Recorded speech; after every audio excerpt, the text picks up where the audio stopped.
I used to think that losing my hair was as inevitable as the tides. Then I found out about Demoxenil, the new miracle breakthrough in hair regrowth. Miracle breakthrough? There's been a miracle breakthrough? The odds are Demoxenil can help me grow as much or as little hair as I want to. Hey, today I'm gonna do it. For your free brochure, send $5. Hair loss. It's coming for 70% of men. On October 18th, 1990, Simpsons aired the second episode of Season 2, Simpson and Delilah. This episode focuses on Homer's struggle with male pattern baldness and how it affects his life and his self-esteem. I really wanted to highlight this episode in particular because it really hits close to home for me, and a lot of men, for that matter. It was aired in a time where hair loss treatment was just getting started. The almost whimsical tone the first act carries accurately describes the euphoria one could get from having all their hair come back. But there's a dark side to this episode. Homer neglects his family and his job to the point where all he cares about is his hair.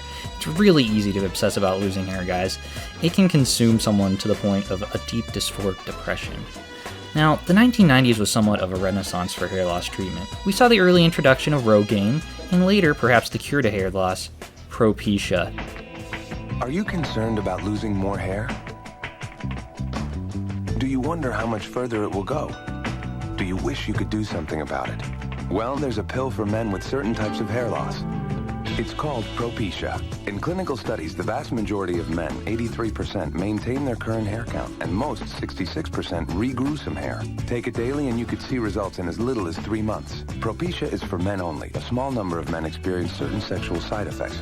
Each occurred in less than 2% of men. Women who are or may potentially be pregnant must not use it or handle broken tablets because of the risk of a specific kind of birth defect. Talk to your doctor or pharmacist and read the consumer information they can provide. Propecia, helping make hair loss history. Now, this has to be one of my favorite drug ads of all time. Everything, the execution is perfect. It completely appeals to the anxiety one might experience when they slowly start losing their hair. The man in the mirror is dysphoric about his hairline's current condition. He looks in the mirror of his car, he frowns, he notices. He even hallucinates that his hair's all gone. He wonders when that's going to happen. And at the end, it starts telling you, well, you can do something about it, Propecia. And it cuts to this scene at the very end where the man actually is smiling in the mirror. Kind of a full circle moment, if you will. Propecia seems to have helped him. Propecia is a powerful anti-androgenic drug that suppresses the main cause of hair loss, DHT. Dihydrotestosterone is a byproduct of testosterone coming from the 5-alpha reductase enzyme. Once you suppress that enzyme, men begin to regrow their hair.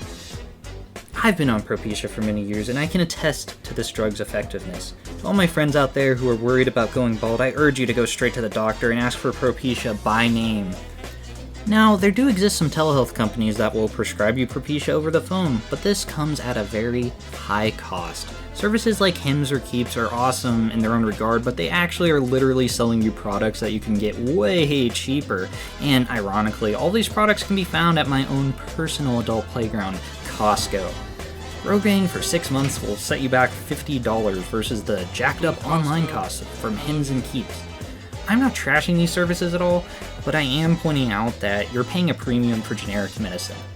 All because you're too afraid to go ask your doctor about Propecia. Now that's kind of more embarrassing than losing your hair, isn't it? Now, while you're at the doctor's, you might as well ask about Nizoral 2% shampoo. This is another proven, albeit less effective treatment for hair loss. We have very few studies proving its efficacy, yet we cling on to it because, well, I don't know. Personally, I just like having prescription shampoo. It makes me feel better about myself. While all you normies go buy Head and Shoulders, I get to get my refill of my shampoo from a pharmacist, and just overall, I feel more mature than I actually am. So, to summarize the whole point and message of this video, when you're dealing with hair loss, you only have one option. Treat it or lose the hair. Propecia, Rogaine, Nizoral, in that order. You won't regret starting this regimen as early as possible. You will also gain some peace of mind knowing that yes, you are taking care of your scalp. I know this topic is a bit taboo, and I'm really passionate about treating hair loss and helping people out of positions I was once in. If you have any specific questions, you can always DM me or comment below. Why don't you go ahead and subscribe right now for some more excellent content? This is Ethan, signing off. Thanks for watching.